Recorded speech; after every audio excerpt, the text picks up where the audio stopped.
51장 1절부터 10절까지 우리 한 절씩 교독하겠습니다.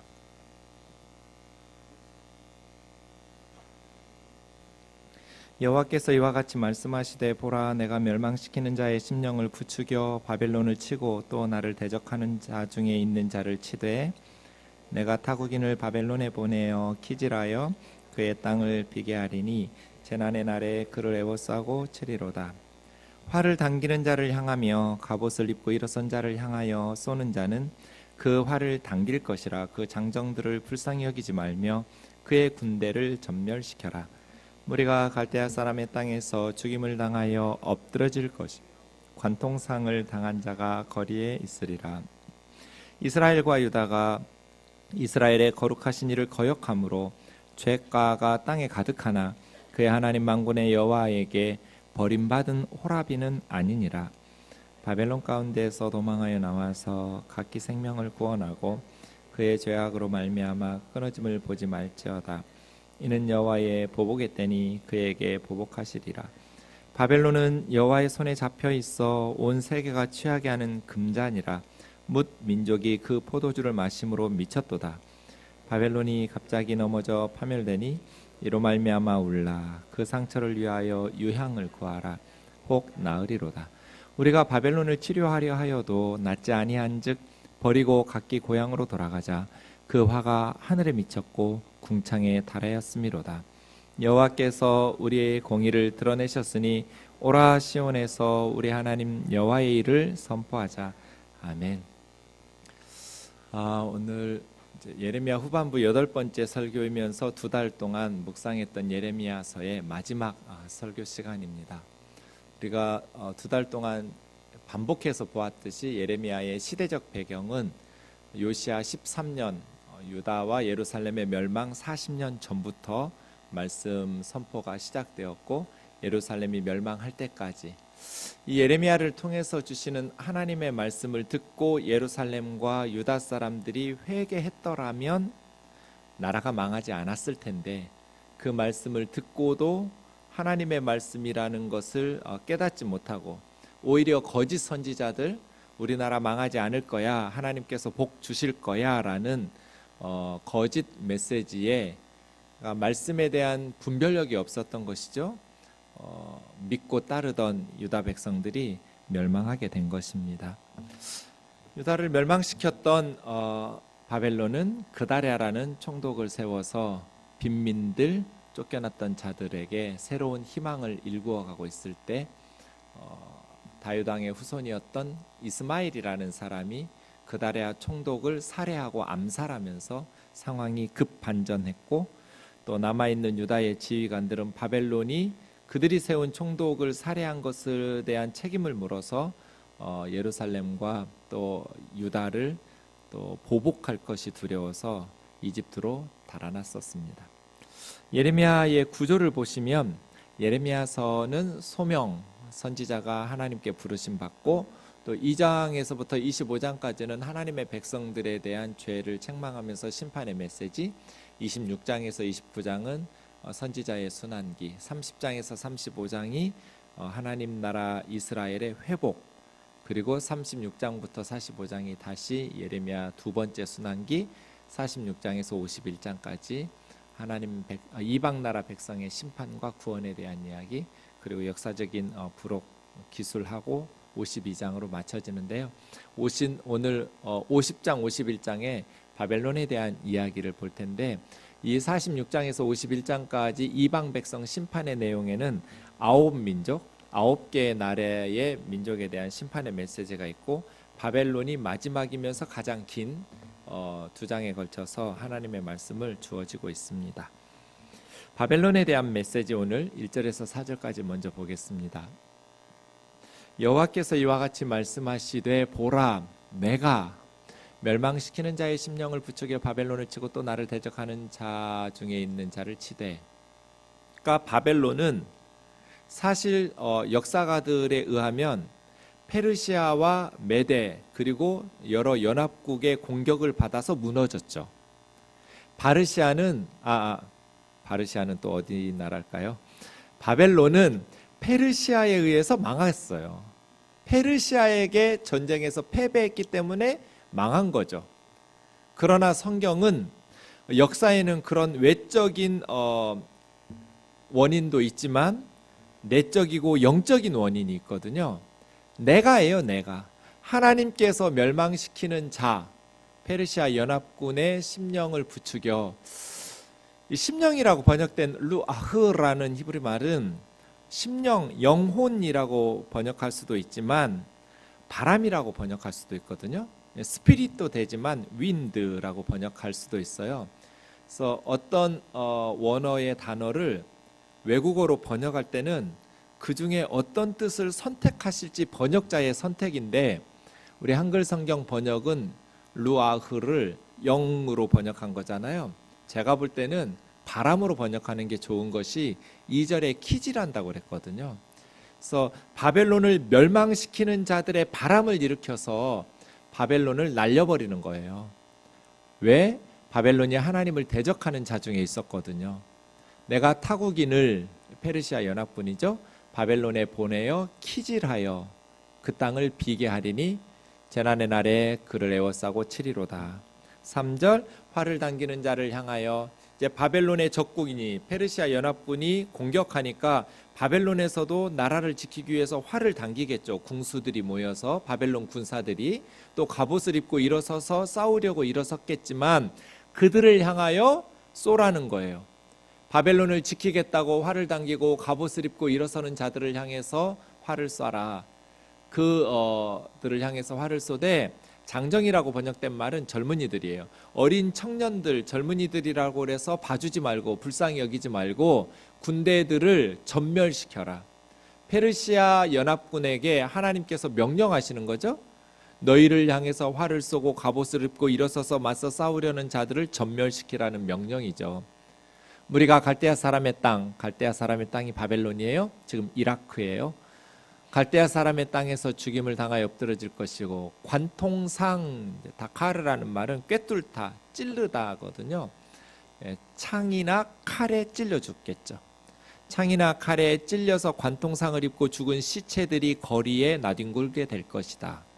바벨론의 전쟁의 참상, 참혹한 모습을 당하게 되는. 그래서 오늘 본문 1절에서 4절까지는 바벨론이 적군의 침략으로 인해서 멸망하게 될 것이다. 이것을 2절에서는 키질 이렇게 말씀하셨어요.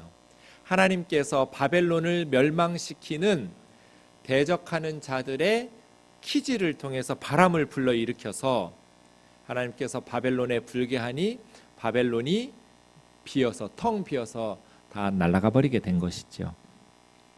요즘은 키질하는 걸 잘 못 보죠, 여러분? 키질하는 걸 못 보셨죠? 저 할머니가 하는 게 지금 키질하고 있는 건데요, 2절에 나오는. 어제 청년의 그 리더들 모임하는데 키질하는 걸 본 사람이 없는 거예요. 네, 저 할머니 지금 키질을 하고 있어요. 저는 어릴 때 매일 보던 장면이에요. 키가, 저 할머니 손에 들려있는 키가 저거거든요. 네, 저렇게 생긴 곳에 곡식을 놓고 바람을 이렇게 불러일으키면 알곡은 키에 그대로 떨어지지만 쭉정이는 키 밖으로 날아가겠죠. 그러면 이제 모아가지고 알곡은 곡간에, 또 쭉정이는 불쏘시개, 연료로 사용하는 불쏘개, 이렇게 들여보내겠죠. 마태복음 3장이나 누가복음 3장 17절에 보면 예수님께서 손에 키를 들고 타작마당을 깨끗하게 하시는데 알곡은 곡간으로, 쭉정이는 불속으로. 이게 세례요한의 설교인데요, 예수님에 대해서 말씀하실 때. 네, 키질을 한다라는 것은 알곡과 쭉정이를 구분하시겠다는 거거든요. 알곡과 쭉정이의 차이가 뭐겠어요? 겉으로 보면 비슷해요, 알곡이나 쭉정이나, 그렇죠? 그런데 그 속에 내용물이 있고 없고 차이예요. 알곡은 내용물이 있고 쭉정이는 속이 비어 있죠. 하나님께서 바벨론을 향해서 키질을 시작하셨어요. 그랬더니 텅 비어버렸어요, 바벨론이. 무슨 말이에요? 바벨론에는 속에 알곡이 없었다는 뜻이에요. 바벨론 사람들 중에 속에 내용물이 없다. 겉으로 보면 비슷한데 속이 다른 게 알곡과 쭉정이거든요. 우리도 마찬가지죠. 지금 다 같이 나와서 예배드리고 주일이면 성경 찬송 들고 교회에 와서 예배하지만 겉모습은 비슷해요. 그런데 중요한 차이는 속에 내용물이 있느냐 없느냐예요. 저와 여러분의 신앙의 속에 내용물이 있으면 알곡이고 내용물이 없으면 쭉정이에요. 알곡은 곡간으로 들어가고 쭉정이는 불 속으로 들어가요. 우리 안에 믿음, 소망, 사랑이 있냐? 내용물이 있냔 말이에요. 예수 그리스도께서 내 죄를 위하여 십자가에 죽으셨다는 그 믿음이 있냐? 그 믿음으로 말미암아 내가 죽거나 주님 다시 오실 때 천국의 백성 된다는 소망이 있냐? 내 안에 주님의 십자가의 그 사랑이 있냐? 내용물이 있으면 알곡이고 내용물이 없으면 쭉정이에요. 저와 여러분의 신앙이 결국 속을 채워가는 과정이에요. 신앙생활이라는 것은 비어있는 우리 신앙의 껍질 속에 내용물을 채워가는 과정이 신앙생활이거든요.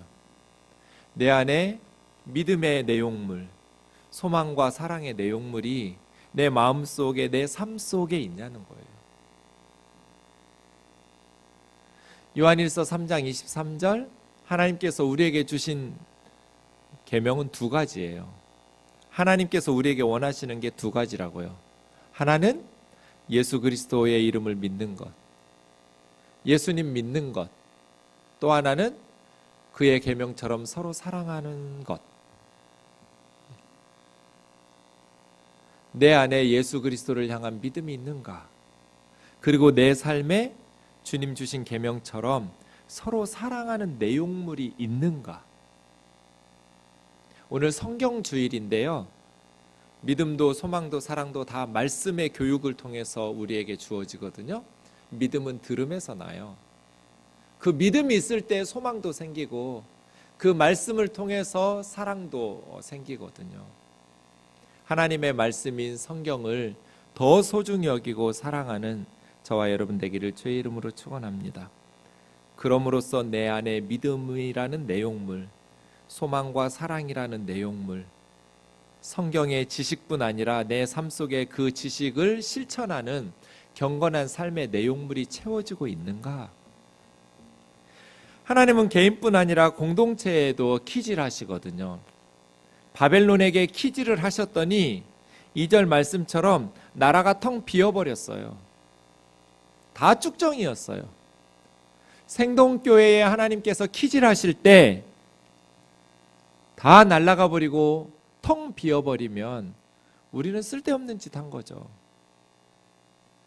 알곡과 같이 내용물이 가득가득 채워져가는 저와 여러분 되기를 주의 이름으로 축원합니다. 우리나라는 어떨까요?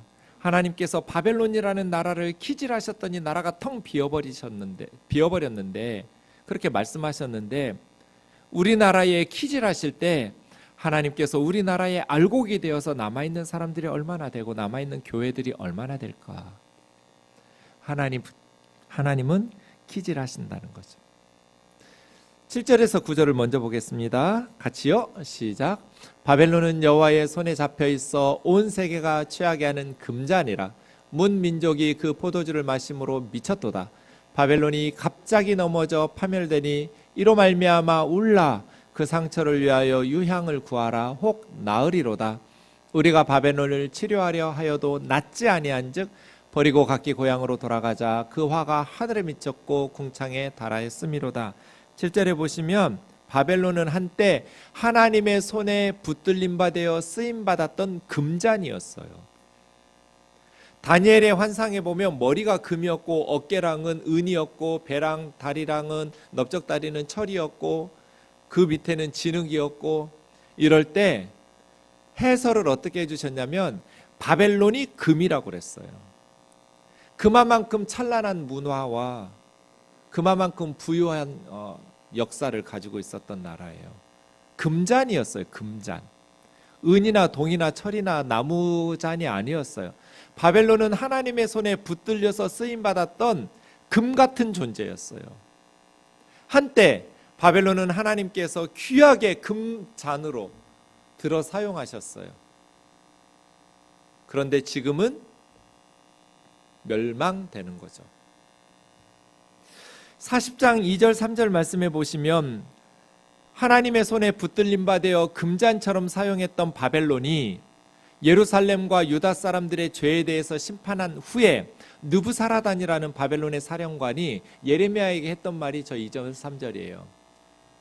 니네 하나님 여호와께서 이곳에 이 예루살렘에 재난을 선포하시더니 여호와께서 말씀하신 대로 행하셨구나. 이는 너희 유다 백성들이 여호와께 범죄하고 하나님의 목소리에 순종하지 아니하였으므로 이제 이루어졌도다. 바벨론은 하나님 손에 붙들림 바 되어 쓰임 받았던 금잔이죠. 너희 유다와 예루살렘 백성들이 너네 하나님 여호와께 범죄하고 그 목소리를 순종하지 않더니 하나님 말씀하신 대로 다 이루었다. 그러면서 이 느부사라단이 어떻게 하냐면 40장 11절 12절에 내려가면 그다랴라는 사반의 손자 아히감의 아들을 총독으로 세워놔요. 그리고 그동안 유다에서 하나님의 말씀에 불순종하면서 온갖 부귀영화를 누렸던 귀족들은 다 죽이거나 바벨론의 포로로 끌려가고 그 백성들 속에서 빈민으로 가난하게 쫓겨났던 사람들, 그렇게 아무 소유도 없었던 이스라엘 백성들을 위해서 집을 주고 포도원을 주고 밭을 줘요. 하나님의 백성들이 해야 될 일을 바벨론이 해요. 그래서 11절에 보면 모압으로 도망가고 암몬으로 도망가고 에돔으로 도망가고 쫓겨났던 모든 지방에 있던 유다 사람들이 사반의 손자 아히감의 아들 그다랴가 총독으로 세웠다는 것을 듣고 돌아오기 시작해요. 그래서 12절에 보면 쫓겨났던 사람들, 도저히 이스라엘에서 살 수 없었던 유다 사람들이 각처에서 돌아와서 그다랴와 함께 포도주와 여름 과일을 심히 많이 모으는 회복의 역사가 일어나요. 이거 사실은 유다의 통치자들이 해야 되거든요.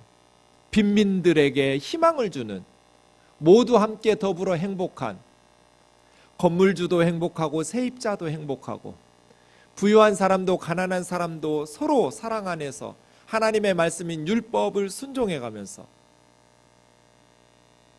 바벨론은 한때 하나님의 손에 붙들림 바 되어 쓰임받았던 금잔이었어요. 그런데 바벨론이 무너졌어요. 왜 바벨론이 무너졌을까요? 쭉정이가 됐기 때문이죠. 바벨론을 멸망시키는 바람을 하나님께서 일으켜서 광풍에 날려버렸어요. 바벨론은 어쩌다가 쭉정이가 됐을까요? 한때는 하나님의 손에 붙들림 바 되어 쓰임받았던 금잔이었는데 50장 24절에 중요한 말씀이 나와요. 같이 읽죠? 시작. 바벨론아, 내가 너를 잡으려고 올무를 놓았더니 내가 깨닫지 못하여 걸렸고 내가 여호와와 싸웠으므로 발각되어 잡혔도다. 하나님께서 바벨론 앞에 올무를 놨어요. 그런데 깨닫지 못하고 걸렸어요. 왜? 여호와 앞에 바벨론이 발각됐어요. 뭐가 발각됐냐면 하나님과 싸우려는 것이 발각됐어요. 이 싸우다라고 번역된 가라라는 말은요, 사실은 맞추어서 대보다예요. 그러니까 바벨론이 하나님하고 키재기한 거예요. 자기들이 마치 하나님하고 엇비슷할 수 있는 것처럼 교만 떤 거예요. 이걸 싸웠다고 번역했어요. 바벨론이 하나님 앞에 교만해진 것이 발각된 거예요. 하나님하고 한번 맞서볼까? 이 정도면 하나님하고 한판 붙을만 하지 않아? 그걸 29절에 가면 여호와 앞에 교만했다고 그래요. 바벨론이 왜 쭉정이가 돼서 광풍에 불려서 날아가 버리고 제국 자체가 역사에서 지워져 버렸냐면 하나님 앞에 교만했기 때문이죠. 교만해서예요. 한때 하나님의 손에 붙들림 바 되어 쓰임받는 금잔이었는데 쭉정이가 돼버렸어요. 왜? 교만해져서. 여러분, 교만해지면 쭉정이가 돼요. 겉만 폼 잡지 내용물이 다 빠져나가 버려요. 그래서 잠언 18장 12절 시작. 사람의 마음의 교만은 멸망의 선봉이요 겸손은 존귀의 앞잡이. 멸망 뒤에는 반드시 뭐가 따라와요? 멸망 앞에는 반드시 뭐가 가요? 교만. 교만 뒤에 반드시 뭐가 따라와요? 멸망. 교만이 선봉이에요. 교만이 가면 반드시 멸망이 따라와요. 겸손이 가면 반드시 존귀함이 따라와요. 그런데 바벨론처럼 성공한 사람들은 겸손하기가 어려워요. 전쟁하면 이기거든요. 모든 제국들을 다 짓밟았어요. 모든 나라의 보아들을 다 긁어갔어요. 그러니 날로 부유해지고 엄청난 부귀영화를 누리는 성공했던 이 바벨론의 마음이 점점 높아지고 교만해진 거예요. 그러다가 쭉정이가 돼버린 거예요. 안다고 해서 그렇게 사는 건 아니에요. 교만은 멸망의 선봉이라고 겸손해야 된다고 설교하지 않는 목사는 지구상에 없을걸요? 세상의 모든 목회자들은 다 교만하면 멸망한다고 설교하고 가르치고 겸손해야 된다라고 가르쳐요. 그런데 제가 목사님들을 잘 아는 것은 아니지만 대형교회 목사님 중에 겸손한 목사님 저는 한 명도 몰라요. 다 교만해요.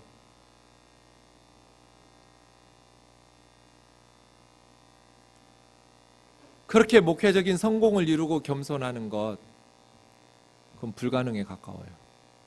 목회만 그래요? 세상 일도 그래요. 겸손을 말할 수는 있어요. 그런데 마음이잖아요. 사람의 마음의 교만이에요. 그것을 하나님께 들킨 거거든요. 바벨론의 마음의 교만이. 하나님을 속일 수는 없잖아요. 어느 분야든지 성공한 사람들이 진실로 겸손하기는 불가능에 가까울 만큼 힘들어요. 그래서 망하는 거예요. 어떻게 해야 될까요? 사람이 성공하면 점점 높아져요. 가만히 있어도 옆에서 자꾸 높여요. 점점 높여놔요. 그래서 망해요. 그래서 아이들 놀이터의 시소처럼 애써야 돼요. 죽을 힘을 다해야 돼요. 낮아지기 위해서. 높아지고 교만하면 멸망하거든요. 높아지고 교만하면 쭉정이가 돼요. 낮아지려면 노력을 해야 돼요. 뒤로 가야 돼요. 무거워져야 돼요. 쭉정이가 안 되려면 속의 내용물을 채워야 돼요. 그래서 고개를 숙이는 겸손함으로 설교하는 게 아니라 설교한 말씀을 자기 생각 속에 삶 속에 채워야 돼요. 들은 말씀을 내 생각과 삶 속에 채워야 돼요. 그렇게 무거워져야 낮아질 수 있어요. 그런데 요즘 젊은이들은 실력도 없는데 앞으로만 가려고 그래요. 제가 20년 넘게 지금 청년의 지도자예요. 교회에서 섬기고 있어요. 지금 여러분이 제일 무능해요. 갈수록 청년들이 무능해지는 것 같아요. 공부를 안 해요. 애들이 책을 안 읽어요. 실력이 없어요. 그런데 갈수록 아이들이 앞에 가려고 그래요. 중요한 거 자기가 하려고 그래요. 실력은 없는데 좋은 것만 하려고 그래요. 그런 애들 뭐라고 그래요? 노답이라고 그래요.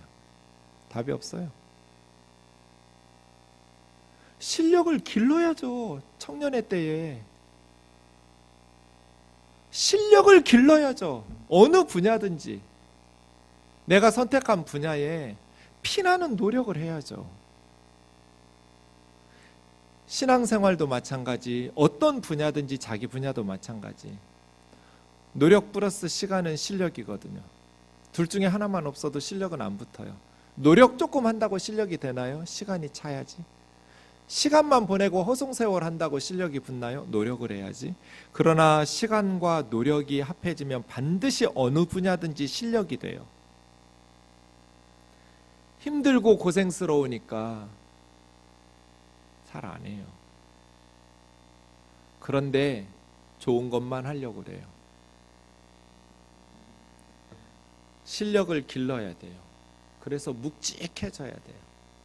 그리고 뒤로 가야 돼요. 말석 끝자리로 가야 돼요. 그래야 망하지 않아요. 세상에서 좋은 거 다 가지려고 하고, 옛날 청년들 중에는 정말 실력 있고 좋은 아이들이 세상에 좋은 자리 다 버리고 주의 일 하겠다고 선교사 되고 신학교 갔어요. 요즘 청년들은 실력 있고 똑똑하면 주의 일에 삶을 바치겠다는 청년들이 별로 없어요. 세상에서 좋은 거 하려고 발버둥 치고 교회 와서는 피곤해서 아무 봉사도 안 해요.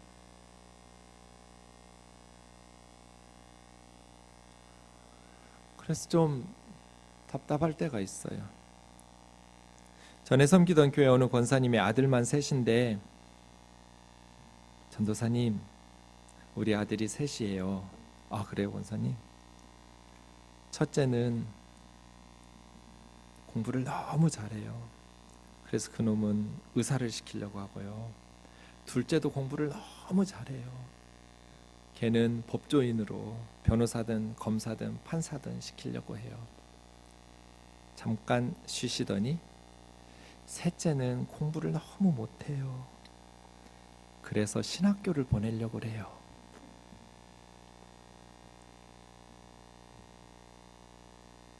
아니, 그런 말을 전도사한테 하면 어쩌자는 거예요? 권사님, 의사나 검사는, 변호사, 법조인들은 사람의 육신을 죽이고 살리고 합니다. 그러나 목사는 사람들의 영혼을 죽이고 살립니다. 뭐가 더 중요합니까?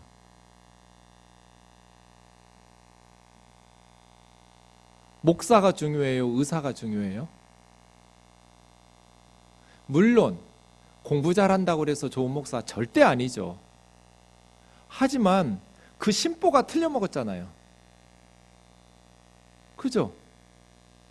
공부 잘하는 장남하고 차남은 의사 만들고 변호사, 검사, 판사 만들고, 공부 못하니까 목사 만들어요? 제가 첫째, 둘째는 모르겠고 그 셋째는 절대로 신학교 보내면 안 됩니다 그랬죠. 왜냐하면 목사보다 중요한 사람이 어찌 보면 그 목사의 엄마라고. 근데 권사님 같은 사람이 그 목사의 엄마가 되면 소망이 없다고.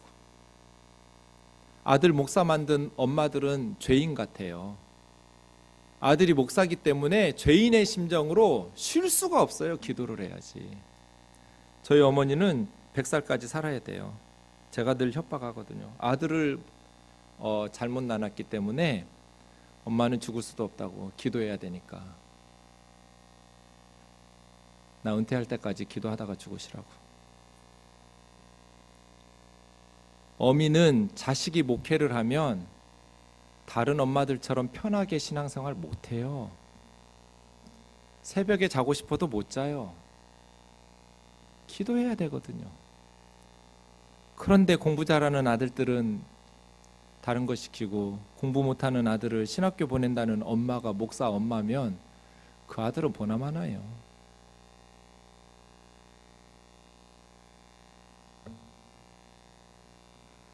실력을 길러야죠. 어느 분야든지 정말 실력을 길러서 주의 일에 힘써야죠. 무슨 일이든지 마찬가지예요. 꼭 뭐 신학교 가라는 거 아니에요, 저는. 그런데 요즘 청년들이 세상에 좋은 것들, 불화하는 것들 다 차지하고 너무 피곤하니까 교회에서는 아무 일도 안 하려고 그래요. 주님 앞에 갔을 때 참 잘 살았다 그럴까요, 주님이?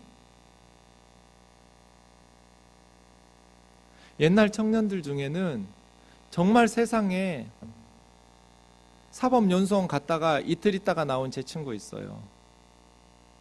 아니, 신학교 올 건데 뭐하러 고시는 패스했어요? 법대 들어갔으니까 고시 패스 정도는 해줘야지. 그리고 신학교 왔어요.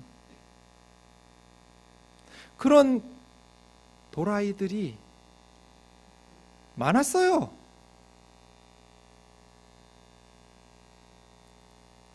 그리고 개척교회 하고 선교지에 가고 이름도 없이 빚도 없이 주신 사명 감당하겠다고 몸부림치는 청년들이 많았어요. 지금은요? 사랑하는 형제 자매 여러분, 실력을 길러서 끝자리로 가고 겸손하게 낮아서 주의 일들을 감당할 수 있기를, 어느 곳에서든지 바벨론처럼 한때 하나님의 손에 붙들림 받아 금잔으로 쓰임 받다가 교만해져서 쭉정이가 돼가지고 높아지다가 갑자기 패망해서 광풍에 날아가 버리는 그런 비극이 없기를 주의 이름으로 축원합니다. 5절 말씀 보겠습니다. 이스라엘과 유다가 이스라엘의 거룩하신 이에게 거역함으로 죄과가 땅에 가득했지만 하나님 만군의 여호와에게 버림받은 호라비는 아니라고. 그러니까 1절에서 4절, 7절에서 9절 바벨론의 멸망은 5절 이스라엘과 유다의 회복이 돼요. 바벨론에 의해서 압제당하고 있으니까 이스라엘을 학대하고 있는 바벨론이 무너지면 이스라엘 사람들에게는 도망갈 수 있는 기회가 돼요.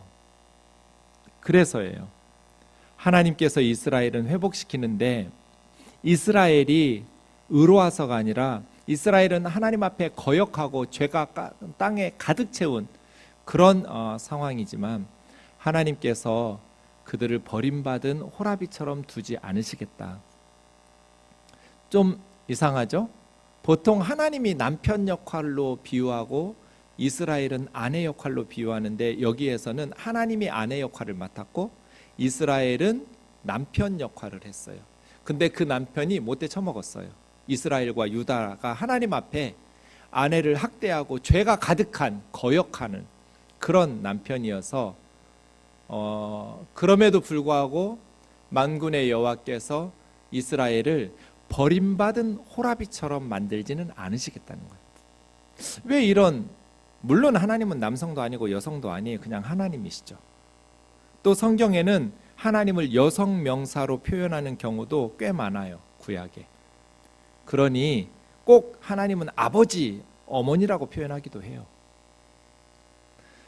근데 어쨌든 여기서는 아내로 비유하시면서 이스라엘을 버림받은 호라비가 아니라고 말해요. 왜 이렇게 특이하게 했을까 하고 있을 때 제가 지난 목요일에 시골에 갔거든요. 어머님 집이 좀 춥다고 그래가지고 공사하러 따뜻하게 만들러 갔는데 어머님이 그러시는 거예요.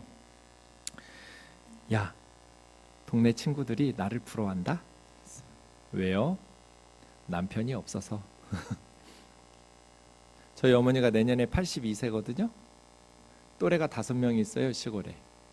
그런데 남편 있는 어머니 친구들이, 우리 아버지는 16년 전에 췌장암으로 돌아가셨는데 남편 없는 저희 어머니를 부러워하는 거예요. 이거 참 우픈 얘기인데요. 왜요? 노인정에서 그냥 밥을 먹고 나는 그냥 놀거든? 그런데 얘들은 밥 차려주러 집에 가니까 남편 때문에 귀찮은 거예요. 그래서 저희 어머니가 부러워할 걸 부러워하라고 혼내줬대요. 근데 우리 어머님 시대의 남편들이 젊어서 아내에게 잘 못했거든요. 못된 짓 많이 했거든요. 바람 피고 때리고. 그래서 제가 그런 생각했죠. 나중에 버림받은 호라비가 되지 않으려면 젊어서부터 잘해야겠구나. 무슨 말이에요? 이스라엘은 하나님에게 너무나 못된 짓을 많이 했어요. 그런데 하나님께 버림받은 호라비처럼 되지 않도록 하나님께서 보호하시겠다는 거잖아요. 우리에게요, 우리가 하나님에게 너무 못된 짓을 많이 해요. 하나님을 거역하면서 죄가 땅에 가득 채워요. 그럼에도 불구하고 우리가 의로워서가 아니라 하나님이 우리를 불쌍히 여기시고 사랑하시기 때문에 버림받은 호라비처럼 내버리지는 않는다는 거예요. 그래서 바벨론이 무너질 때 이스라엘을 회복시켜 주실 것이다. 50장 33절 34절 보면 바벨론 사람들이 놓아주진 않아요. 당연히 노예로 부려먹으려고 하지만 하나님이 그분이 싸우셔서 회복시킨다는 거예요. 근데 조건은 있어요. 6절이에요. 6절 같이요. 시작. 바벨론 가운데서 도망하여 나와서 각기 생명을 구원하고 그 죄악으로 말미암아 끊어짐을 보지 말지어다. 여호와의 보복의 때니 그에게 보복하시리라. 하나님께서 바벨론에게 보복하실 때 바벨론의 포로로 살고 있는 유다 백성들은 나오라는 거예요. 거기서 바벨론이 이길 거야. 페르시아 같은 신생 국가는 이 오래된 수백 년 동안 세계를 지배하고 있는 이 바벨론을 이길 수 없어라고 있다가 같이 죽는 거죠. 바벨론은 패배를 당할 테니까 바벨론 페르시아와 다른 이방인들과 전쟁이 시작되면 거기서 도망하여 나오라는 거예요. 이게 이제 요한계시록 18장 2절 5절에 보면 하늘에서 큰 음성이 들려요. 무너졌도다 무너졌도다 큰 성 바벨론이요. 세 가지. 첫째, 영적인 타락. 온갖 더러운 영이 바벨론에 가득하고요. 둘째, 성적인 타락. 영적 음행과 성적 음행이 가득하고요. 셋째, 사치의 세력으로 치부하는 사회적 타락. 영적으로, 성적으로, 사회적으로 억압하고 착취하면서 사치해가면서 치부하는 그런 바벨론이 무너졌도다 무너졌도다예요. 그럴 때 4절에 보면 내 백성아 거기서 나와라. 하나님의 백성들아 바벨론에서 나와라. 그들의 죄에 동참하지 말고 그들이 받을 재앙을 함께 받아서 멸망하지 말라는 거예요. 바벨론이 페르시아의 공격을 받으면 바벨론이 하나님께 보복당하는 날이니까 거기서 나와라는 거예요.